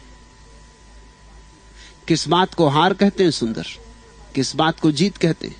सुंदर याही देह में हार जीत को खेल, जीते सो जगपति मिले। हारे माया मेल। जो राम नाम सत्य है ऐसा जीवन में जान ले, वो जीत गया। और जिसने और कुछ जाना, पद सत्य है, धन सत्य है, प्रतिष्ठा सत्य है, वो चूका, वो हारा। यहां सिकंदर भी भिकमंगों की तरह मरते हैं। सम्राट की तरह मरना हो तो बुद्धों की तरह जीना सीखो। सुंदर सौदा कीजिए भली वस्तु कछ खाटी, नाना विधि का टांगरा उस बनिया की हाटी। सुंदरदास कहते हैं उस परमात्मा की इस दुकान पर सब कुछ, अच्छा भी, बुरा भी, ठीक भी, गलत भी, जहर भी, अमृत भी। सुंदर सौदा कीजिए भली वस्तु कुछ खाटी। जरा सोच परख के, आदमी 2 पैसे की हंडी खरीदने बाजार जाता है तो ठोंक ठोंक के, बजा बजा कर लेता, और तुम पूरी जिंदगी को ऐसे गंवा रहे हो बिना परखे। तुम जैसा पागल और कौन होगा। नाना विधि का टांगरा उस बनिया की हाटी। सुंदरदास कहते हैं कि उस परमात्मा के इस बाजार में सब तरह की चीजें बिक रही। यहां क्या है जो नहीं बिक रहा है? हर चीज का सौदा हो रहा है। यहां आदमी बिकते हैं, औरतें बिकती हैं, यहां इज्जतें बिकती हैं, यहां प्रेम बिकता है, यहां शरीर बिकते हैं, यहां सब चीजें बिक रही। सिर्फ यहां एक चीज नहीं बिक रही, परमात्मा नहीं बिक रहा है। इसी हाट में मत उलझ जाना, इसी बाजार के शोरगुल में मत खो जाना। उसको पालो जैसे पकड़ के, फिर कुछ खोता नहीं। जिसे पाके फिर कुछ और पाने को शेष नहीं रह जाता है। दिया की बतियां कहे दिया किया न जाए। ये वचन बड़े प्यारे हैं, इनमें श्लेष अलंकार है, इनके दोहरे अर्थ हैं, दोनों ही अर्थ समझने जैसे। बतियां कहे दिया किया न जाए, दिया करे स्नेह करी दिए ज्योति दिखाई। जो आदमी दिए की बातें करता रहे, क्या तुम सोचते हो वो इन बातों करने से ही कभी दिए को जला पाएगा? प्रकाश की बात से प्रकाश तो नहीं होता, और न रोटी की चर्चा से पेट भरता है। कब तक पड़े रहोगे शास्त्र में? कब तक शब्द में उलझे रहोगे? शास्त्र नहीं, शास्ता खोजो। शब्द नहीं, कहीं जीवंत सत्य हो उसकी शरण गहो। बुद्धम शरणम गच्छामि। जहां कहीं परमात्मा की किरण उतरी हो, उस किरण से मैत्री करो, उस किरण से नाता जोड़ो, संबंध जोड़ो। दिया की बतियां कहे दिया किया न जाए। सिर्फ बातचीत ही करते रहोगे तो दिया कभी ना जलेगा, अंधेरा जैसा है वैसा ही बना रहेगा। और दूसरा अर्थ है, देने की बातें करने से दिया नहीं जाता। देना हो तो दो, बातें ही मत करते रहो। और मजा यह है, जिसके भीतर का दिया जल जाता है उसके बाहर दान प्रकट होता है।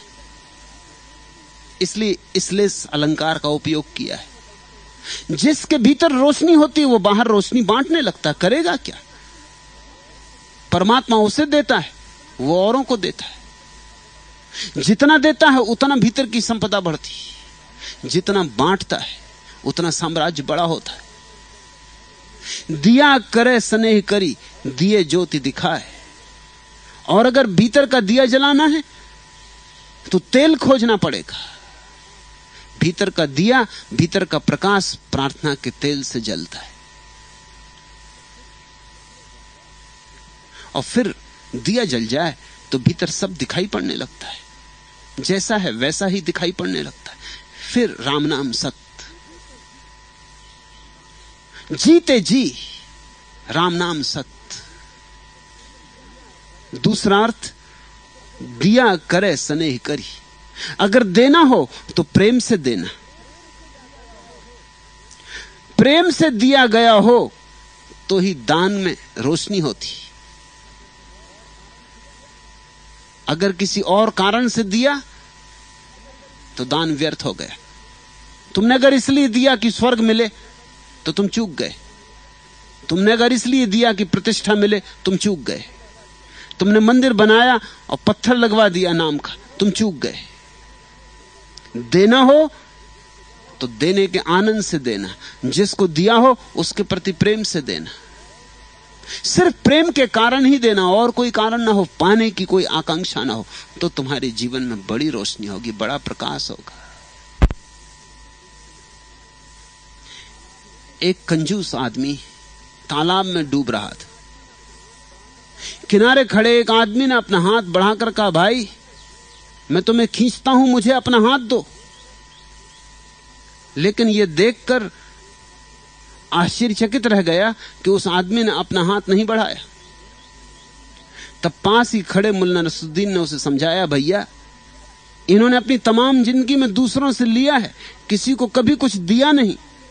आप इनसे कहिए मैं तुम्हें खींचता हूं, मेरा हाथ लो, तब ये आपका हाथ पकड़ेंगे। और ऐसा ही हुआ। जैसे ही कहा कि मैं हाथ देता हूं, लो मेरा हाथ, तत्क्षण उस आदमी ने हाथ पकड़ लिया। जीवन के ढंग और शैलियां होती।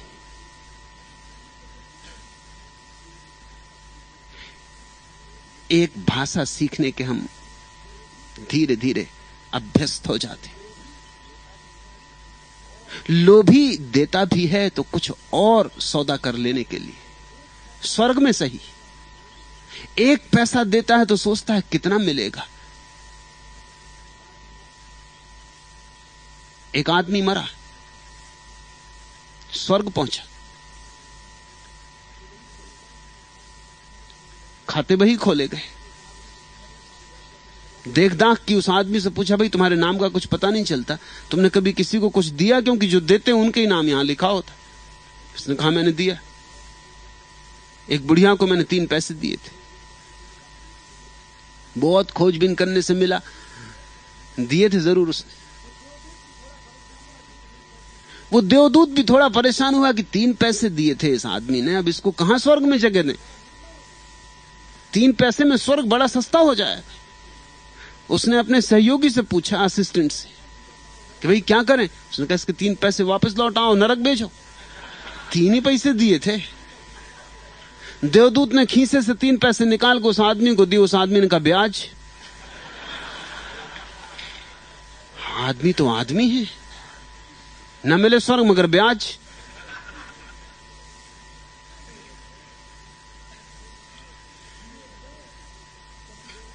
दिए ते सब देखिए, दिए करो सने। दिए ते सब देखिए, दिए करो सने। दिए दशा प्रकाशिए, दिया करी किन ले। दिए से सब दिखाई पड़ता है, दर्शन होता है। इसलिए सबसे महत्वपूर्ण बात है मेरे भीतर का दिया कैसे जले। इसलिए अगर कोई भी चीज खोज करनी हो और अपने प्रेम को किसी एक केंद्र पर आधारित करना हो, एक जगह अपने प्रेम अपने ध्यान को एकाग्र करना हो, तो वो एक ही बात है, मेरे भीतर प्रकाश कैसे प्रज्वलित हो। पुकारो, हे ज्योतिर्मय मेरे भीतर उतरो। उपनिषद के ऋषि कहते हैं, ले चलो हमें अंधकार से प्रकाश की तरफ। तमसो मां ज्योतिर्गमय। वही सार प्रार्थना है, क्योंकि दिए से ही सब दिखाई पड़ेगा। इसलिए दिए से ही प्रेम करो। दूसरा अर्थ, जो देता है उसी को दिखाई पड़ता है, जो बांटता है उसी को दिखाई पड़ता है। कृपण तो अंधा हो जाता है, दानी की आंख होती। तुमने कभी देखा, जब तुम किसी को बिना किसी हेतु के कुछ देते हो, कैसी प्रफुल्लता होती, कैसा हल्कापन होता, कैसा चित्त निर्भर हो जाता, पंख लग जाते हैं कि लगे आकाश में उड़ जाओ। और जब तुम किसी से कुछ छीन लेते हो, कैसे बोझिल हो जाते हो, भारी हो जाते हो। जब तुम किसी को नहीं दे पाते तो कैसी पीड़ा मन में काटती है। देने से बड़ा मजा तुमने कोई और जाना है? देने से बड़ा सुख तुमने कोई और जाना है? इसलिए कृपण सुख को जान ही नहीं पाता, सिर्फ दाता ही जानते हैं।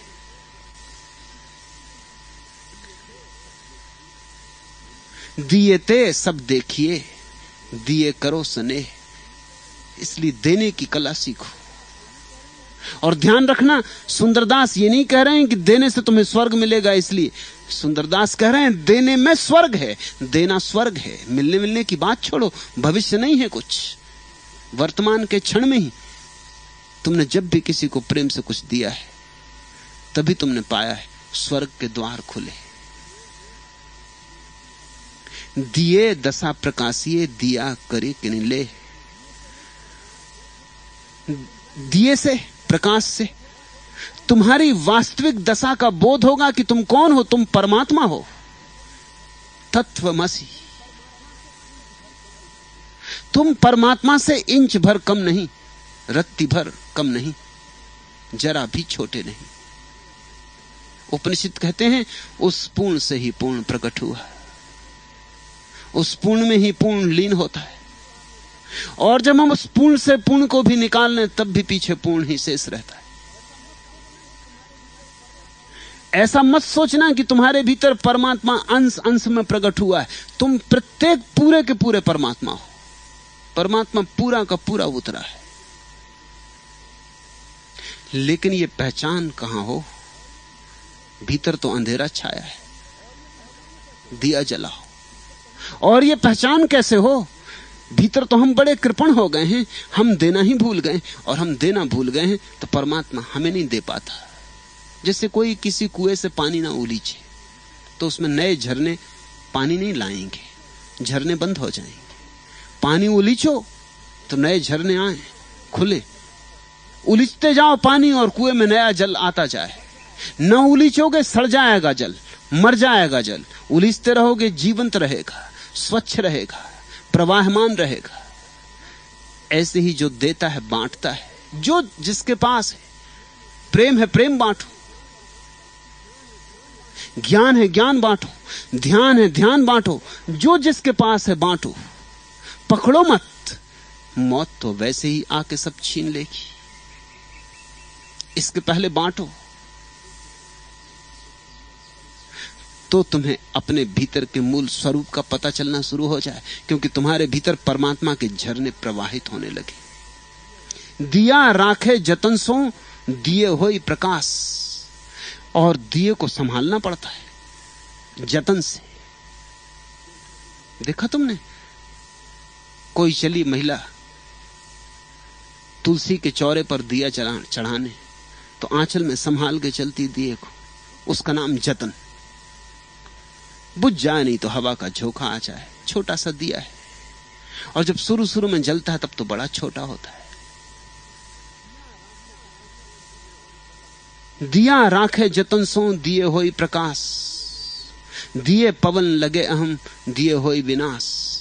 हवा का झोंका, नई नई ताजी ज्योति है दिए की, बुझा ना जाए कहीं। किस चीज का झोंका लगता है इस दिए को? अहंकार की हवा का झोंका लगता है इस दिए को। दिए पवन लगे अहम, इसको और कोई हवा नहीं बुझा सकती भीतर के दिए को। इसको सिर्फ अहंकार की हवा बुझा सकती, और अहंकार बड़ा चालबाज है, बड़े जल्दी पकड़ लेता है। आंख बंद करके घड़ी भर ध्यान में बैठे रहे तो भी अहंकार पकड़ लेता कि देखो मैं कितना बड़ा ध्यानी। 2 पैसे किसी को दे दिए तो अहंकार कहता है कितना बड़ा दानी। किसी का एक कांटा निकाल दिया तो अहंकार कहता है कितना महासेवी। बचो इससे, नम्र बनो। नम्र कुछ नहीं है घास के सिवा या परिपूर्ण विश्वास के सिवा।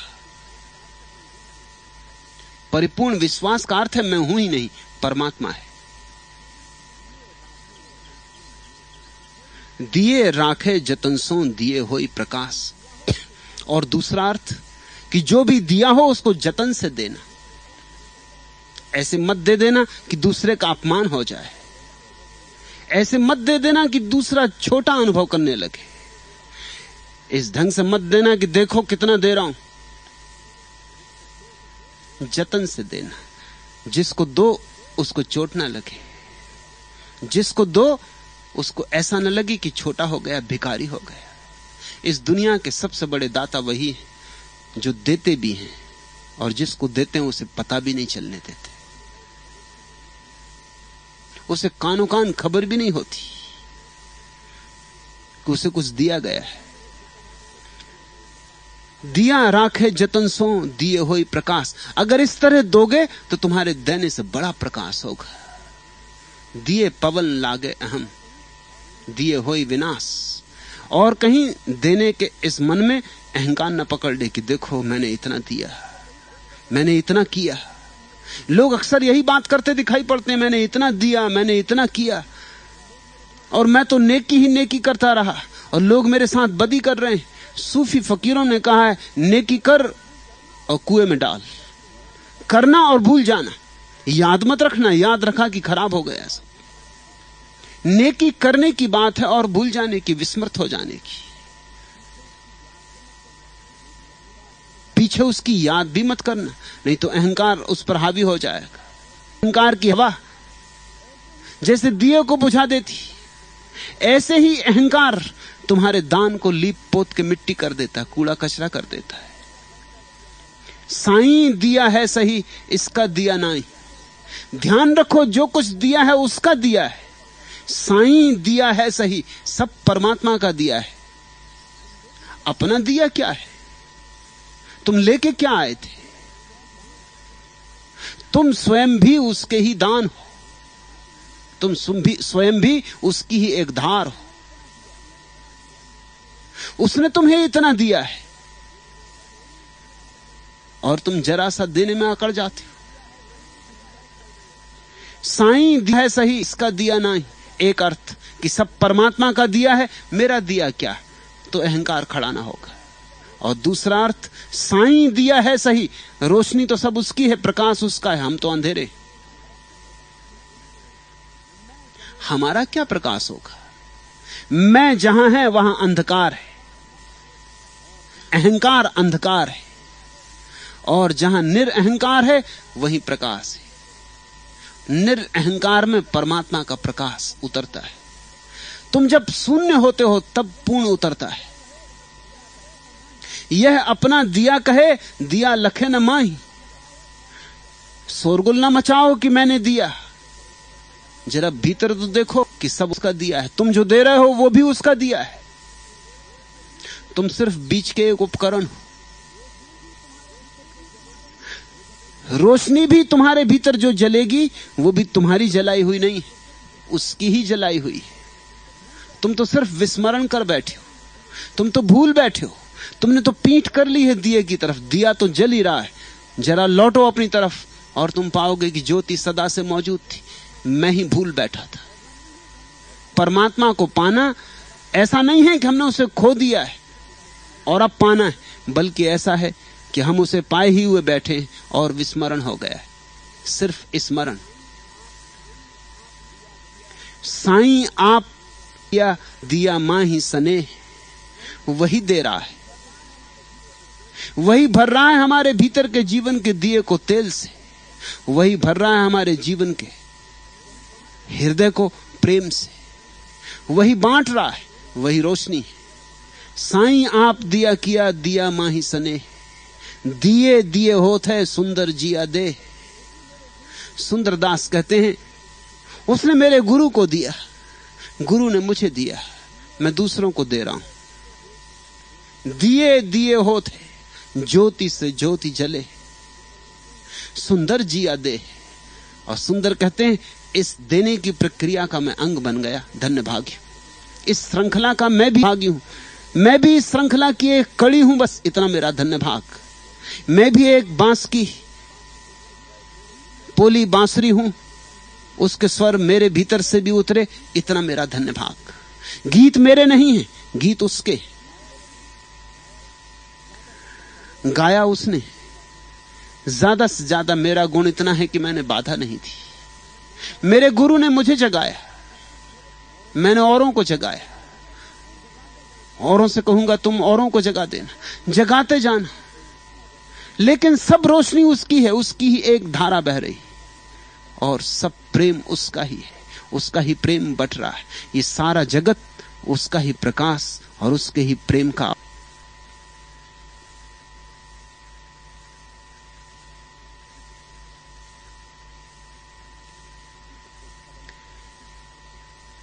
सूत्र तो सरल है, कुछ ऐसी कठिनाई नहीं है कि बुद्धि को अड़चना है, लेकिन सत्संग में इनका राज खुलेगा, इनका रहस्य खुलेगा।